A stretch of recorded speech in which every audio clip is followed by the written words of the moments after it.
It's our definition of torque.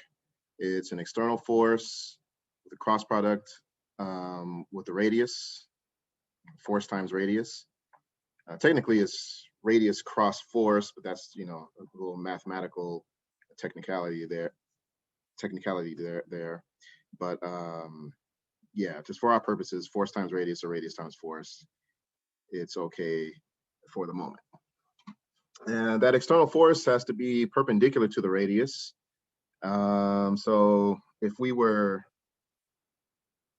choosing our axis of rotation, you know, here or there, wherever, we would apply, the torque would be with respect to wherever we're spinning the object from.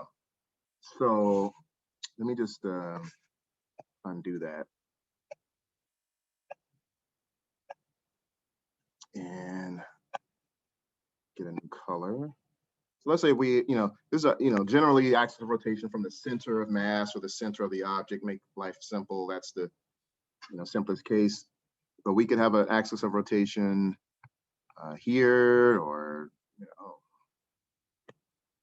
back here. It doesn't matter where we choose to spin it from.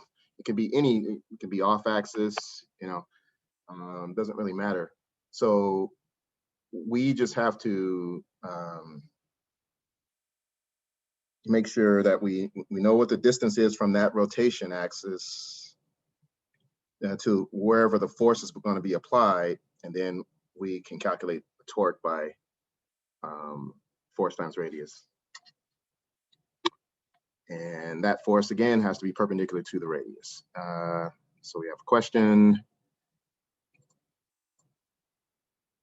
Yeah, radius is a scalar. And good question, I think, intrinsically, because the force is a vector and it's radius, and then we're going to get a new vector. But yeah, any vector times a scalar is going to get a new vector.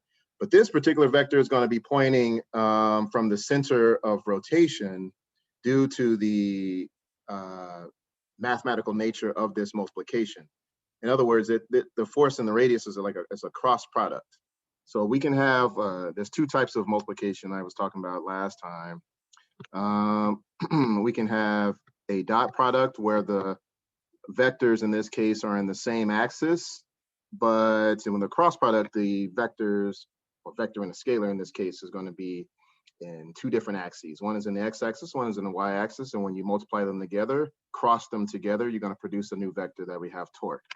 And all the angular quantities are going to be with respect to the axis of rotation. Torque, angular momentum, angular velocity, angular acceleration are all with respect to the axis of rotation. So just, you know, you have a bike, and you know the center of the bike is, you know, where you generally spin a wheel from.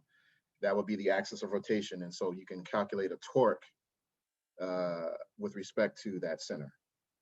The distance away from that center, which is the radius, multiplied by the force on the outside, the external force. So that's torque.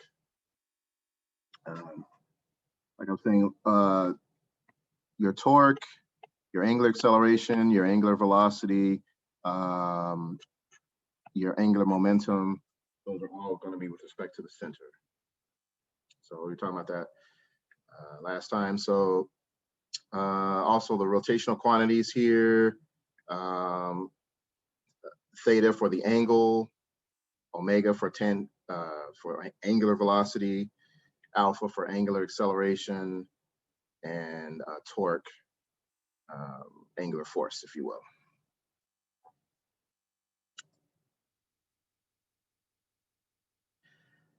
So also with torque, if the force is at some angle, because, you know, sometimes we're going to apply forces at angles, you must choose the part of the force that is perpendicular to the radius. So in this case, if we have an external force on the outside here at some angle, the part of the force that's perpendicular to the radius is going to be F sine theta. F sine theta cross R would give you the torque.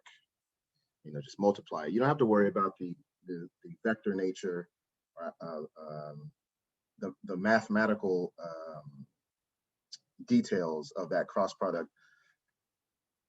only, you know, when necessary. There's going to be a moment when we get to angular momentum, we may go into the cross product multiplication, but I'll try to spare that. So F sine theta cross R is the general equation for torque. And generally, if force and radius are at 90 degrees, we know that sine of 90 is 1, so it's just F times R, F cross R. And it's very similar to the network equation where we have the force and the displacement in the same axis, whether they're parallel or anti-parallel, opposite each other, 180 degrees.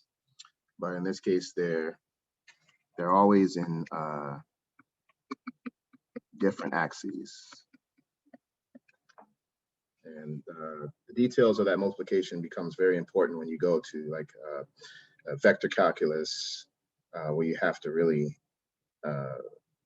be careful how you use the cross product, especially for different coordinate systems, and it gets, you know, funky on that level. So, but for our purposes, try to keep it simple. So our net torque equation general, F sine theta cross R, cross product, for any angle theta. Also talking about last time, let's say if we had two forces, one that's going to provide a counterclockwise torque and one that's going to provide a clockwise torque. So if we were just looking at this rod here, and this will be our axis of rotation in the middle, and we had a force F1 here at some distance R1 from the axis of rotation, then the torque that's going to be produced is going to be one that's counterclockwise.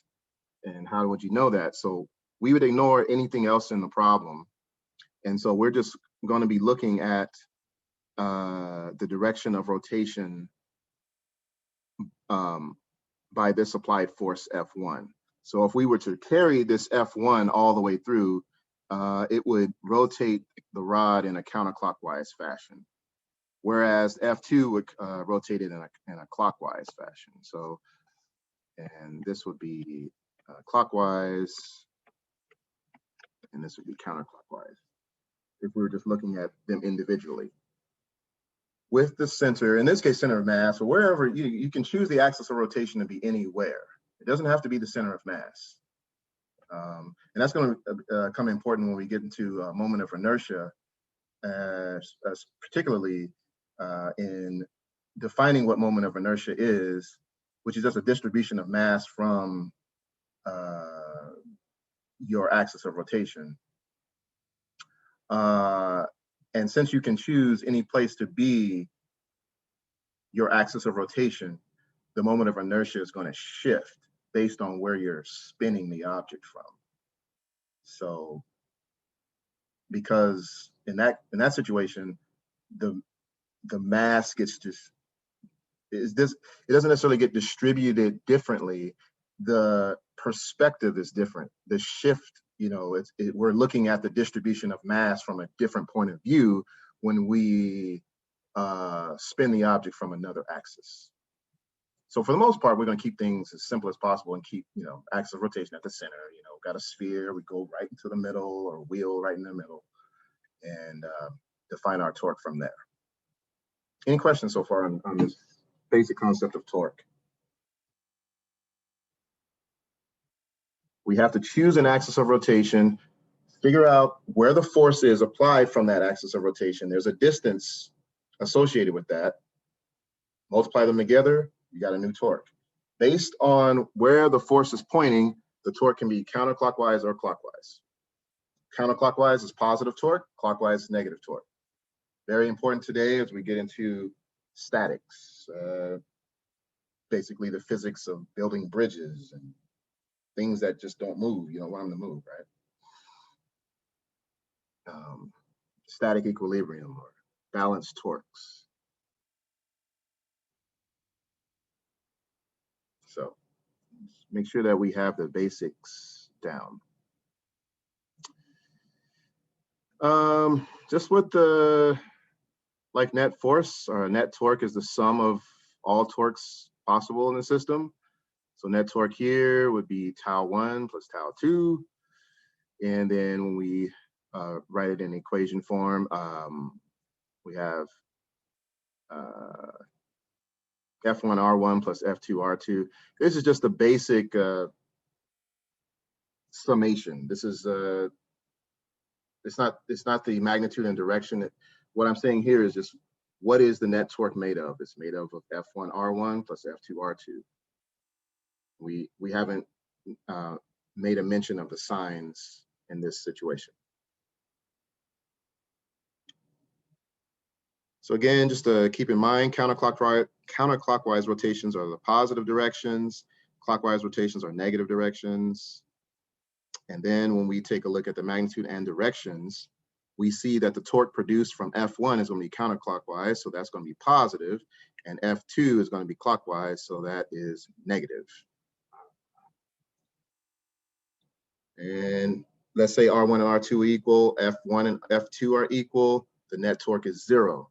There will be no rotation, okay?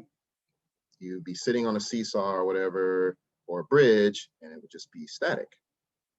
So the net torque would be 0. If obviously one is bigger than the other, then that system is going to rotate in the direction of the largest force. Right? So if F1 is larger than F2, the rod will rotate counterclockwise like this. At least a picture of it. I don't know if we can do something like this. Yeah, okay.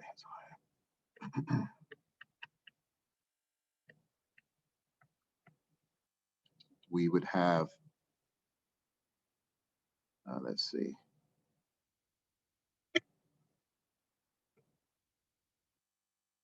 We would start to shift it up like that. You know, the rod would start to go counterclockwise if F1 is larger than F2. And vice versa, if F2 is greater than F1, we have a clockwise rotation. So, yeah, bottom of this.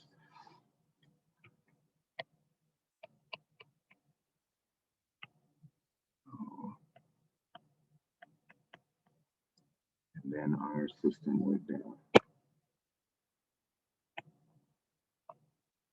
do something like that. So that'd be clockwise, going around the fashion of the clock, and this is against. And the top case is positive torque, bottom case is negative torque. That's the direction for angular quantities. Of course, maybe a little counterintuitive because we are used to positive and negative directions to be left, right, up, down, but in terms of angular, that's how it works. Conventionally speaking, because you use the convention of the so-called right-hand rule, where again, we can assign parts of our hand to represent the force, the radius, and then the torque. So in the above case, we can say that F1, or all the forces, would be your fingers. You have your fingers pointing straight up. Your palm will be the direction of the radius going towards the center, let's say. So just imagine an arrow pointing to your left. If you use your right hand, it's right-hand rule. And then you curl F1 into R1, and your thumb naturally points out of the page. That's a positive direction for counterclockwise rotations. And then for F2, your thumb points in. That's a clockwise rotation. So it's different ways of seeing the clockwise, counterclockwise rotations, positive, negative directions. So keep in mind that. So I don't know if I need to repeat that or not, but so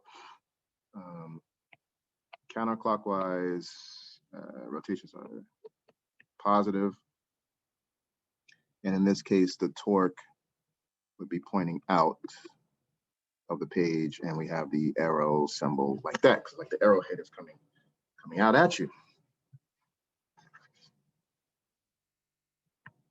And then the clockwise is negative. The net torque will be N, represented by an X, as if the arrow is going into the page, the back end looking like a cross.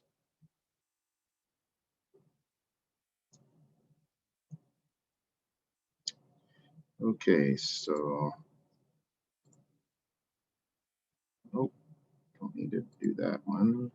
Okay, so let's get into the basics of static equilibrium, rotational static equilibrium. I'm going to go up to chapter 12. I'm going to flip up or whatever.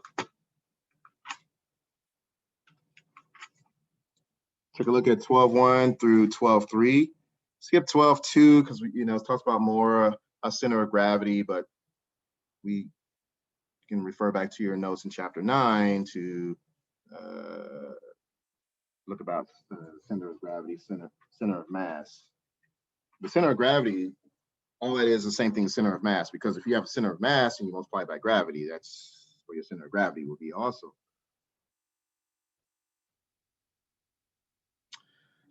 So today we're beginning our journey into the balanced torque particle model, which is similar in concept to the balanced force particle model. With balanced forces, we're dealing with one particle. With balanced torques, we're dealing with a series of particles that make up a shape, like a rod or a sphere or a wheel or a pear-shaped pendulum, or it's a huge mass that's made up of little point masses. Mathematically, that would be kind of like, a series solution where we start off with one thing and we just add other pieces in series to make up something new. Convergence, divergence, you'll get into that when you deal with calculus. BC. But anyway.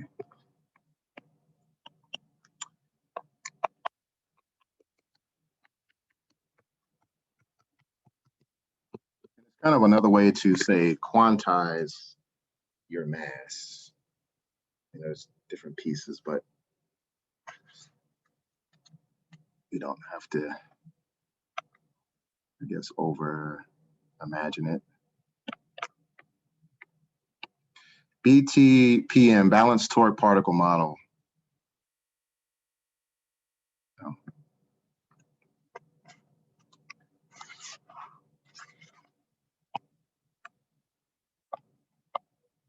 So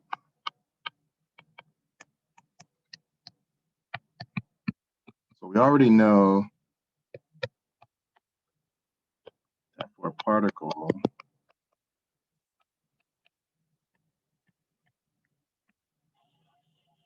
of mass m to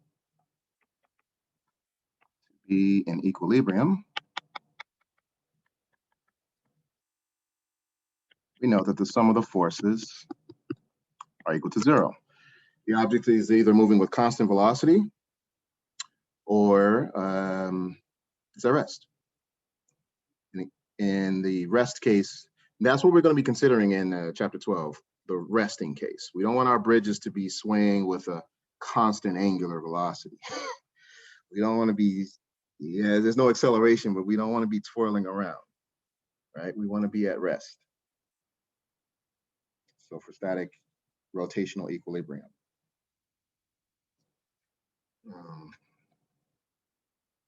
So we know that the two conditions of equilibrium are constant velocity and rest. And this is what we're going to be centered on. Are your forces balancing to keep you still? Are your torques balancing to keep you still? If yes to both, you've made the specs for your bridges, give it to the civil engineer, go build it. Good, we can have our cars roll across.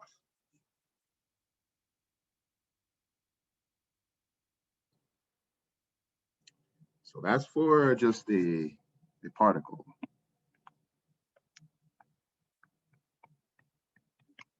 moving at constant velocity, you know, or rest.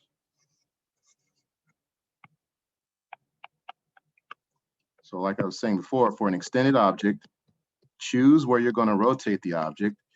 Once you've chosen the axis of rotation, apply a force on the outside of the object, most normally. The distance away from your force to the axis of rotation, when you have established that distance all the way to your force and you multiply, you can now calculate a torque. Because force, the force that you're applying multiplied by the distance from the axis of rotation gives you torque.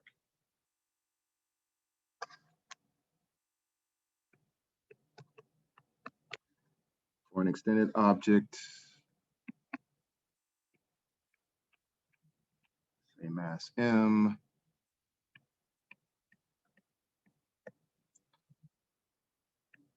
which is in effect made up of many point masses. Instead of just dealing with one, we're dealing with a distribution to make up a large M.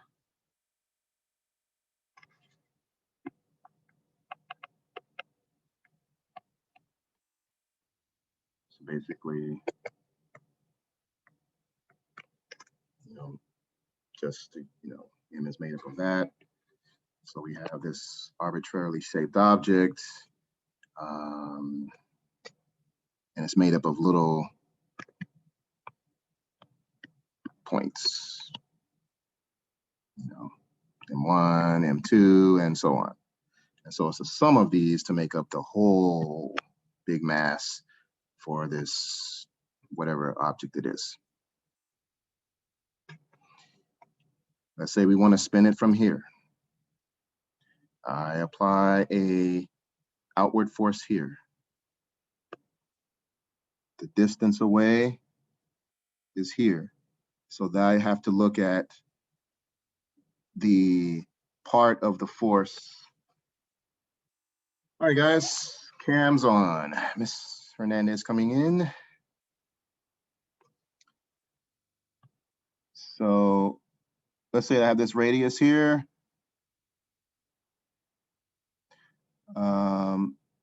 I'm going to have to get the part of this radius, if you will, that's perpendicular to this force. So it would be, say, this guy here, and this will be my angle theta. So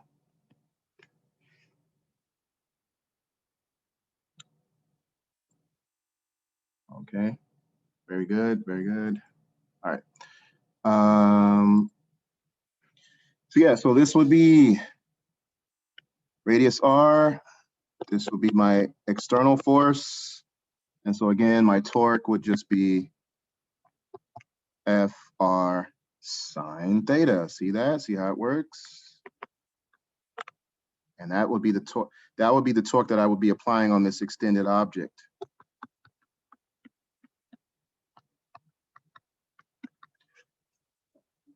Any questions? You guys can see that, how that works there. So if I can colorize this a bit.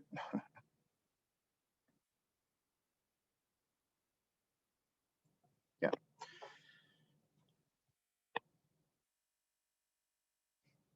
So again, just continuing with the definition there.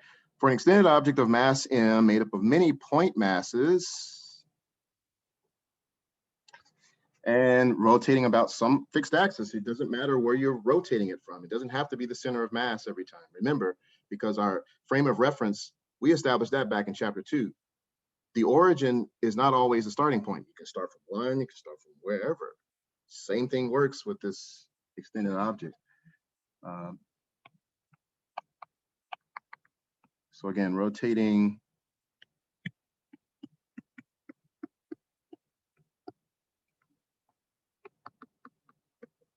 about some fixed axis.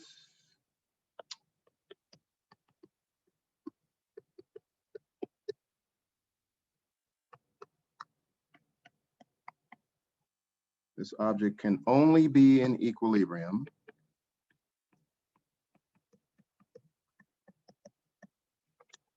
Okay, who wants to answer that? This object can only be in equilibrium if what?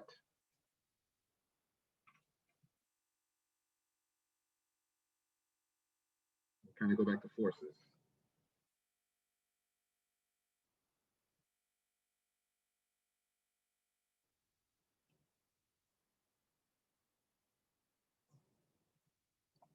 We know already for forces, object can be in equilibrium if the net force is equal to 0. How about for an extended object, like some weird shaped object? That can only be in equilibrium if there's the opposing torque. If the what? Sorry? There's opposing torque. If there's no torque, yeah, exactly. So if the net, you're gonna mute that. If the net torque is equal to 0, yeah, because now we have a force over a radius, a force over a collection of many particles, not just one. So exactly.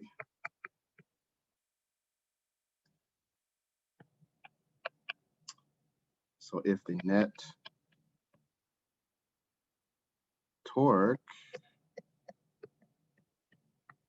not any axis, and that's going to be key because you're going to see some problems. Well, where is the axis of rotation? Choose it, but be consistent, right?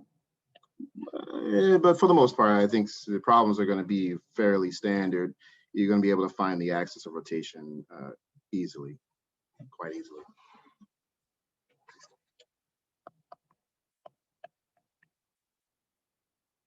So, in other words,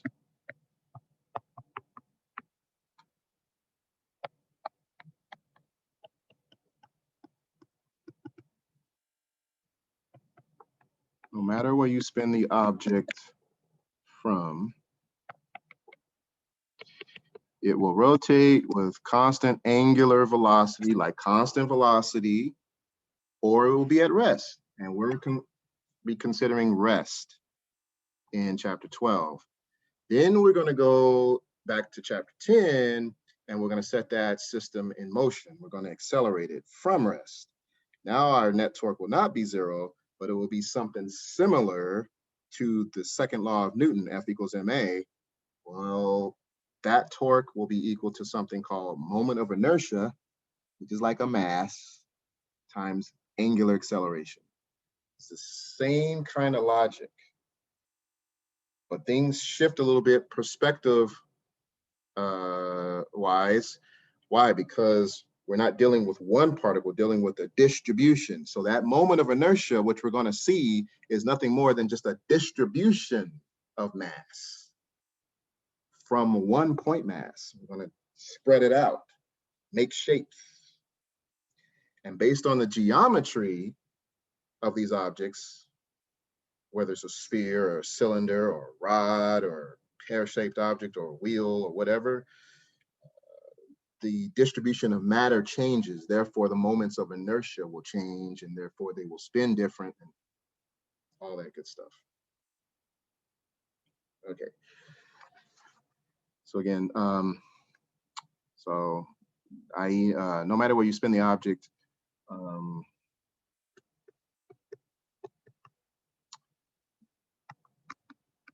it will rotate with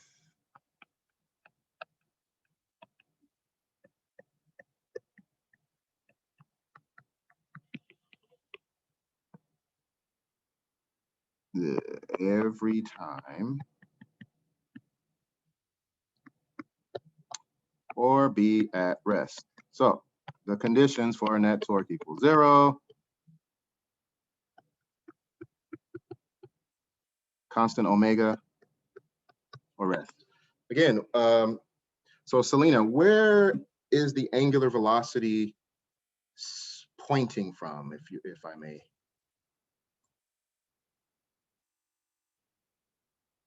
Wait, what? Mr. Kelly?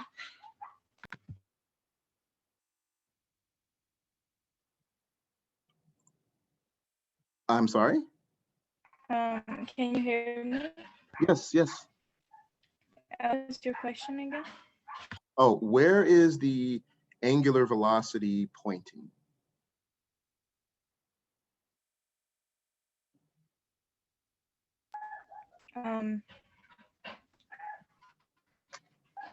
To the right. Well, if we have an object spinning and we have the center, actually the angular velocity will be at the center of the object. It will be because it's where the object's rotating from. All right, and it can and the angular velocity can either be clockwise or counterclockwise. And we have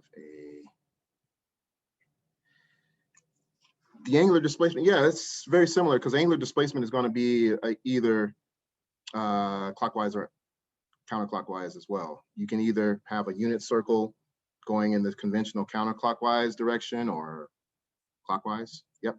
So all the angular quantities are going to be either or, right? Either counterclockwise or clockwise, positive or negative.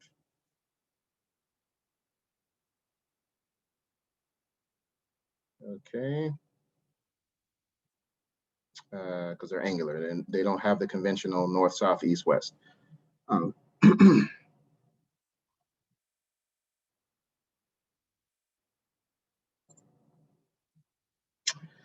Okay, so let us do a quick, very soon, we'll do a quick example.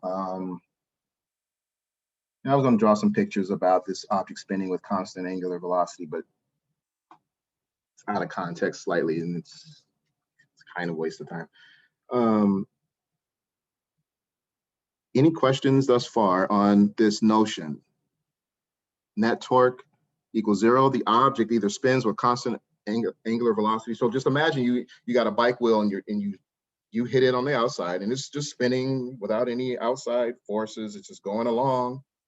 And let's say it's going to go on forever with, no friction is going to be there. So it's going to keep on spinning with constant omega, just spinning, spinning, spinning. Much like if we push an object and let it go, it's going to just go on with constant velocity, linear velocity.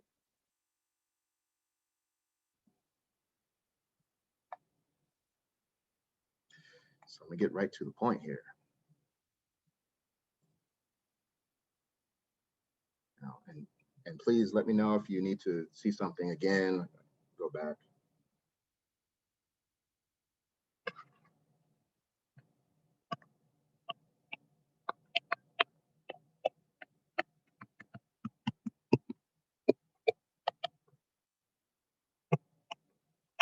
So for an object to be in static, rotational equilibrium, not only do the torques have to balance torque particle model, but the forces must be in balance as well, because we're dealing with individual particles as well as the whole thing at once. And we'll see how that works.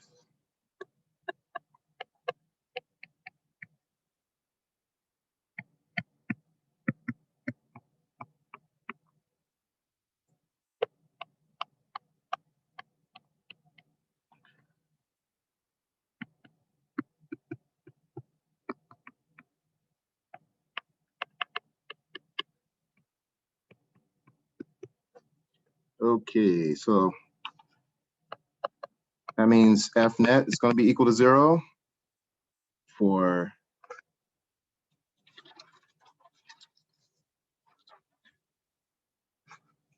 keeping the object at rest. And then the net torque is going to be 0 for rest as well. Because we don't want it to rotate. We don't want our bridge to rotate. We want it to be static. That means all the torques are balanced, all the forces are balanced.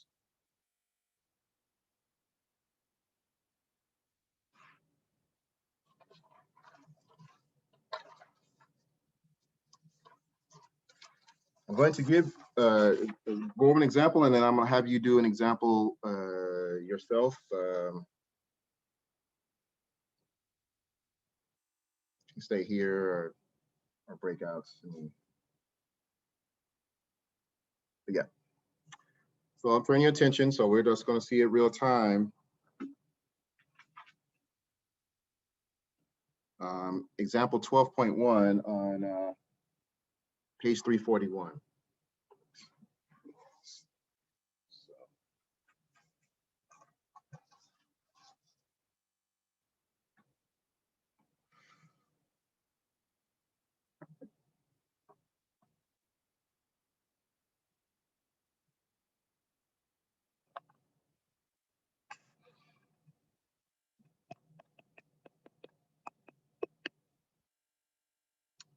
It's the whole father-daughter seesaw action. Are we all there?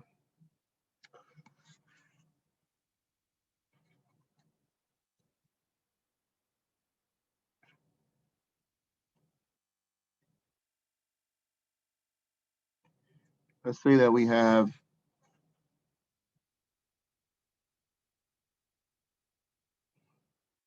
father on the left and then daughter right here.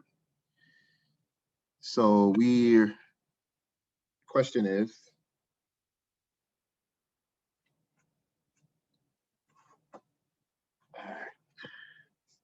a seesaw consisting of a uniform board of mass M and length L supports at rest a father and daughter with masses MF and MD, respectively, as shown in figure 12.8. The support called the fulcrum is under the center of gravity of the board. The father is at a distance D from the center and the daughter is at a distance L/2 from the center. So we're going to determine the magnitude of the upward force, the normal force N exerted by the support on the board. And also we're going to determine where the father should sit so to balance the system at rest. You can follow along there as well. So we're no longer disregarding, say, the board or other things in the system. We're not just considering the people as particles only. The board has mass, so it's going to, depending on where its center of mass is, center of gravity is, the board itself can provide a torque. The father can provide a torque. The daughter can as well. And so since the fulcrum is at the center of gravity, we're going to see, since everything's concentrated there, we're going to see that the board itself doesn't apply any torque, does not apply a torque because its mass is right at the rotation point. So it has no distance away from the rotation. So the board can't provide any torque. It's very possible that the father could or the daughter because they have a distance away from the rotation. So that's what we got to keep in mind with torque. It's always some force with a distance. If you have a force but no distance, you have no torque, but you have a force, you have no torque.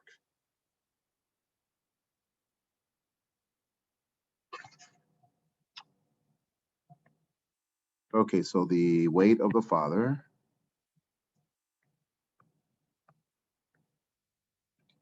weight of daughter,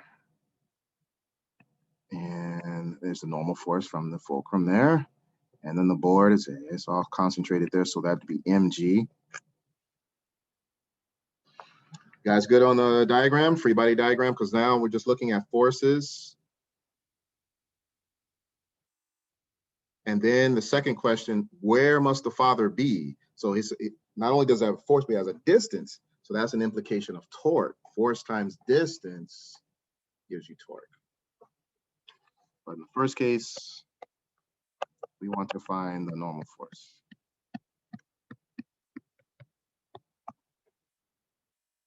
Well, finding a force, we use FBDs, right? So looking at this guy, we know that normal force is everything's in the y direction. So normal is positive minus the force of the father, daughter, and the plank itself, all balancing out to 0. It's fairly simple. We just solve for n. So this would be mf g plus dg. And if you want, factor out the g.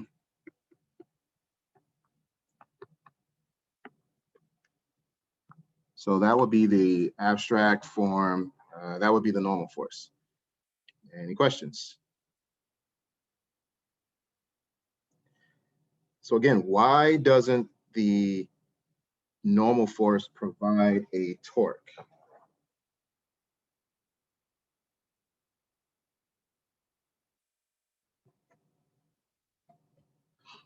That's the anyone.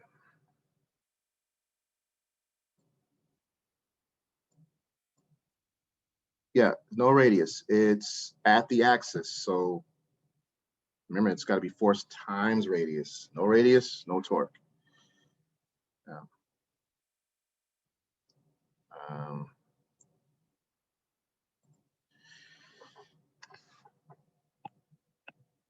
So then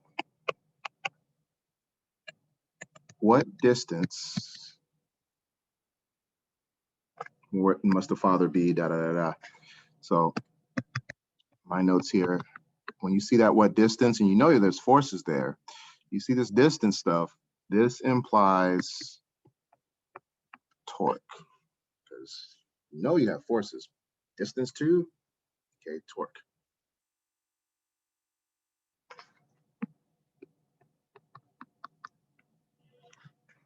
Yeah, it's, you know, you get yelled at if this was some like, you know, higher level physics. You need to write it R cross F because the cross product is not commutative. That's technically the way you write it, but keep it simple.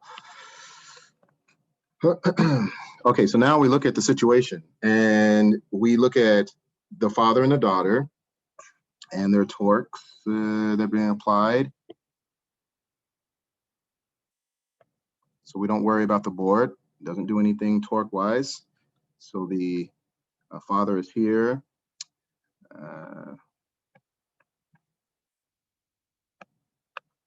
Has some distance there, and L over 2, and there's the daughter.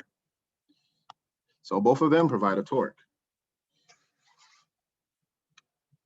Now, what we have to do, this is why the counterclockwise, clockwise stuff is important. We have to figure out of each, what kind of torque does the father provide? Is it positive or negative? Now, we ignore the daughter for the moment. If we just had the father, he's going to cause the system to rotate this way, okay, all the way around. So that's be counterclockwise. So what kind of torque would the father provide? Positive or negative?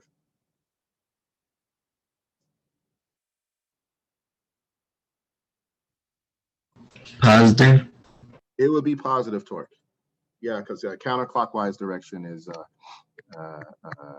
positive. Yeah, and then the daughter would be clockwise or negative torque.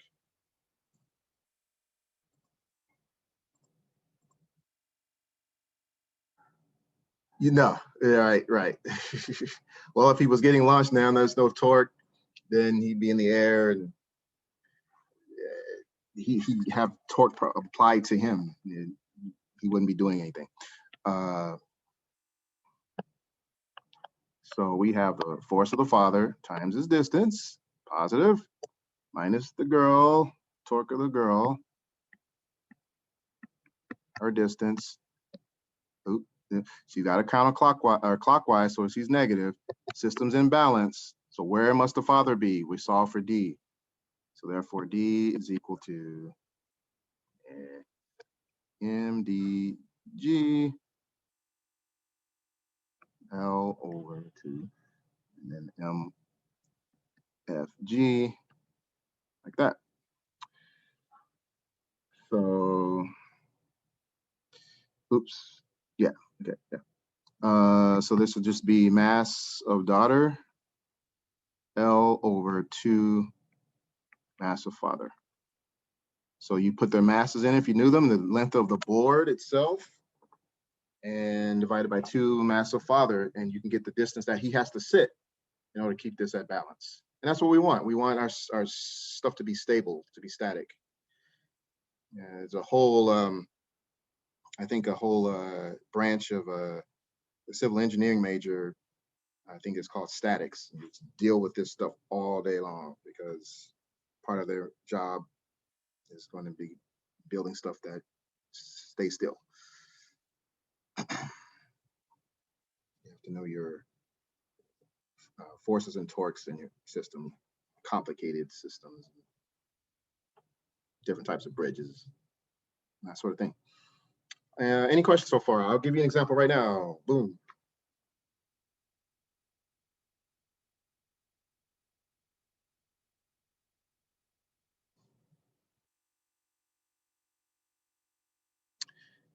All right.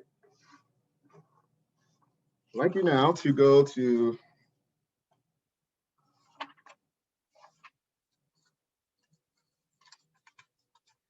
question number 1, page 353. And also,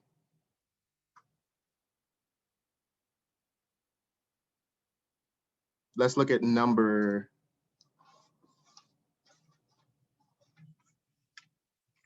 8. So that's what we're going to do right now. All right, so in number 1, we had the board. So we have this pivot point here, this fulcrum that's going to be providing a normal force upward.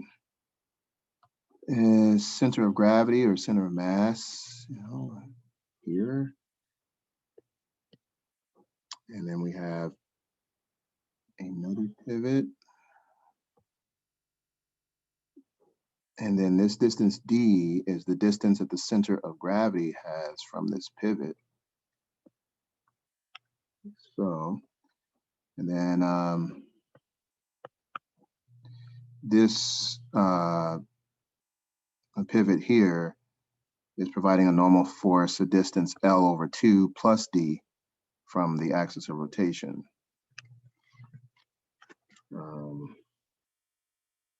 But we'll see that that's going to go out to 0 because the stipulation, what must be something else in order for N to be 0? So that torque term for normal force would be canceled out. And then M2, oh yeah, there's an M1 here.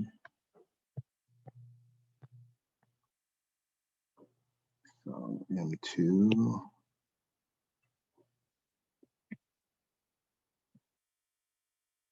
Yeah, this M2 has a torque, center of gravity has a torque, normal force would have a torque if stipulation was different. And M1 has a torque because the axis of rotation is here. Everything's centered there. Again, you can choose any axis. If this is O, this is P, the pivot. So with these static equilibrium problems, let's diagram the forces first. So we know negative M1G pointing down, plus normal force, minus the weight of the board, because its mass is collapsed at its center. So,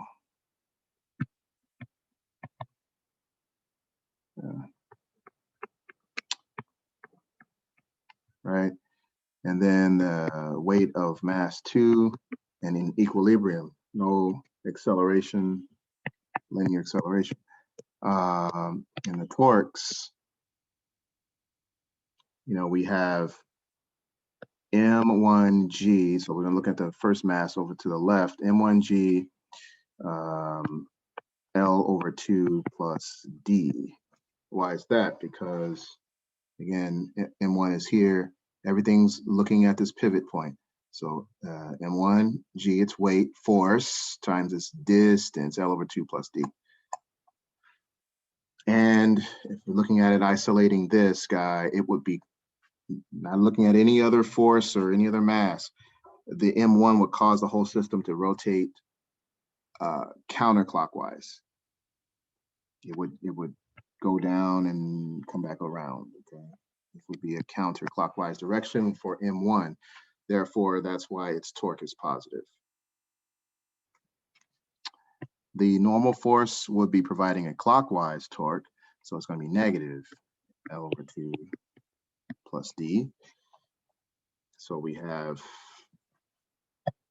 N would be going this way in a clockwise fashion.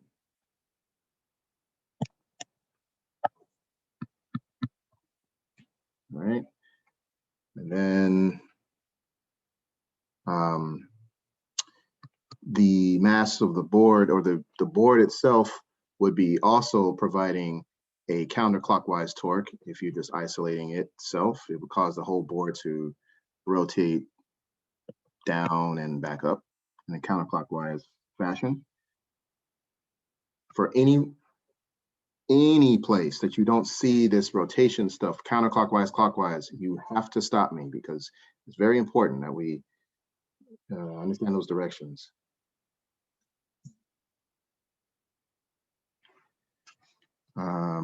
Plus MBG, and its distance away is just D. And then the last torque here is mass to gravity and X, and everything's at rest, so equals 0. So, okay, what must X be such that N is 0? So if N is 0, that goes away. Solve for X. So you can, move this guy to the right-hand side. MTGX equals MBGD, M1G L over 2 plus D. And all this guy out.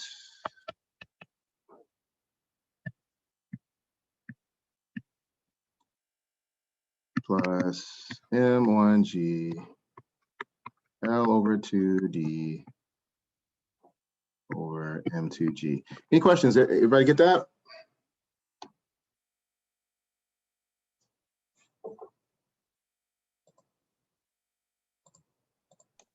Don't you cross out Cool. gravity because it's on both sides of the numerator? Well, you can factor that stuff out. At that point, it's just factorization. Sure. Why is there a torque for the board? Because the board has mass, and the board, as like we were talking about in 9.5, center of mass. Since the center of gravity, or AKA center of mass, same thing really, is some distance away from the pivot point, it provides a torque. And that center of gravity, center of mass, is made up of all of the point masses, well, concentrated at that point.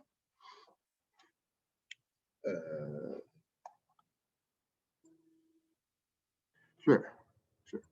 So yeah, like back in chapter 5, we were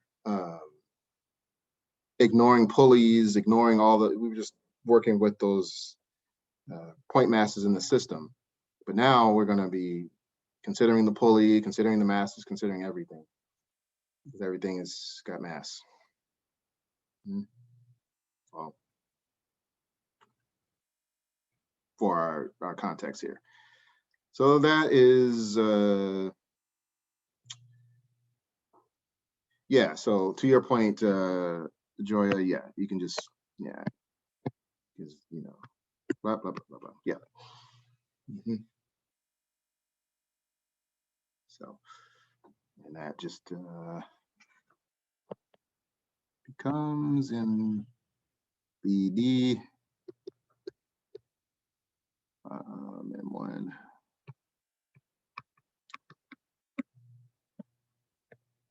And you can factor out, just leave it alone. Okay, so let's get started at number 8. Let's see if we can do that guy all the way. Anyone get the first mass? So we get started.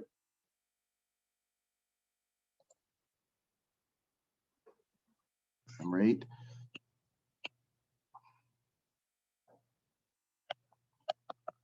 So we have this system here, and then there.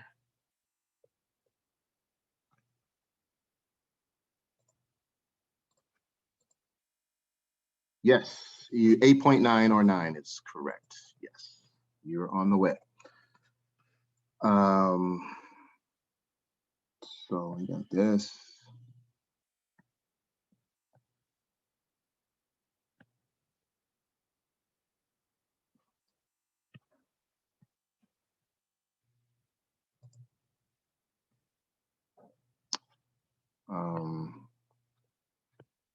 So it's M1, M3, M2,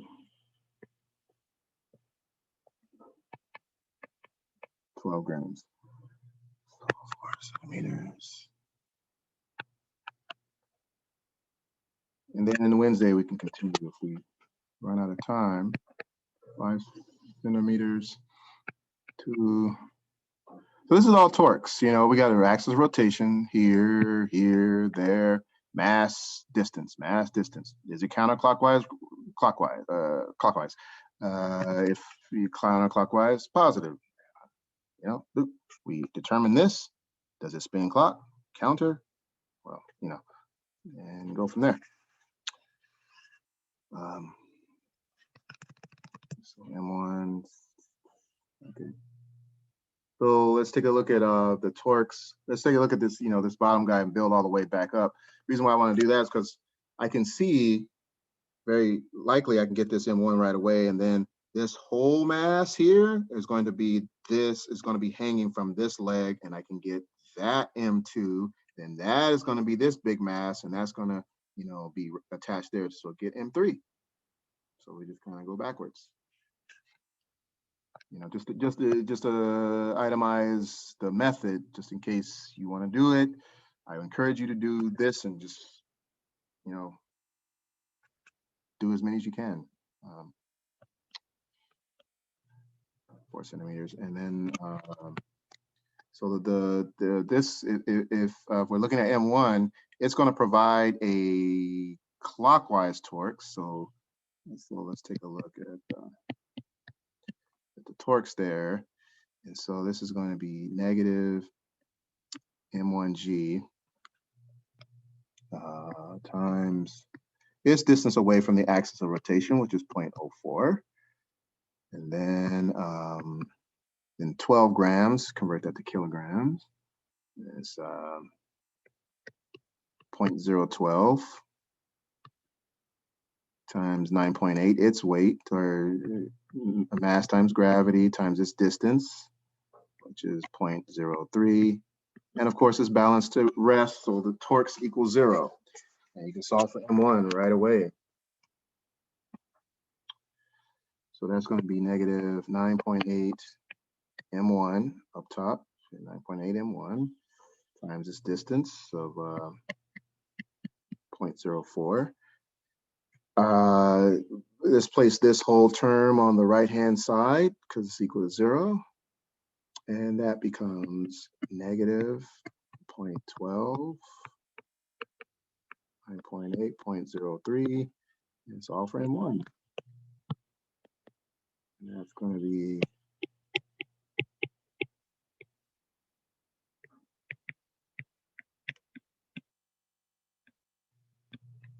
that. And 9.8 times 0.04 is negative 0.392. And you do that calculation, mass 1 comes out to be 8.9 grams, or 8.9 to the minus 3 kilograms. You know, let's leave it in grams. And question.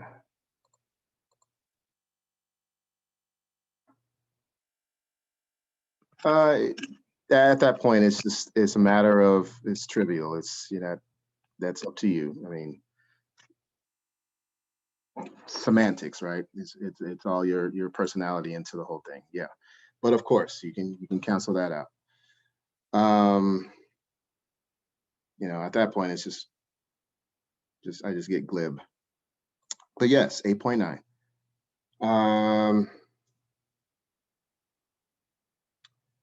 So then what happens with the 2 and the 5? This here becomes 20.9 because I'm not adding all the masses at the bottom, 12 and 8.9.